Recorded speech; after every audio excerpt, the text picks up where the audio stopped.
एक कहावत है कि झूठ के पैर नहीं होते। लेकिन मुझे तो लगता है झूठ के पैर ही नहीं, ज़ुबान भी होती है। और वो तेज़ रफ्तारी से चल भी सकता है और चीख कर बोल भी सकता है।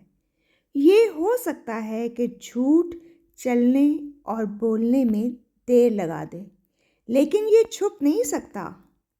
यहाँ मैं ये वाज़ा कर दूँ, झूठ के पैर होने से मुराद ये है कि वो कभी ना कभी किसी ना किसी हालत में जिससे बोला जा रहा हो उसके पास पहुँच जाता है और सब कुछ बेनकाब कर देने की सलाहियत भी रखता है।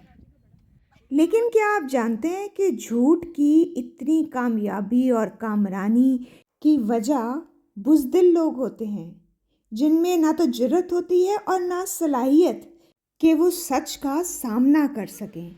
और अगर ऐसे लोग पकड़े जाएं तो सारा मलबा हालात व वाक़यात और मजबूरियों पे डाल देते हैं। मेरा ख्याल है झूठ से मिलने वाली शान व शौकत का और सच से मिलने वाले सुकून का आपस में कोई मुकाबला नहीं है।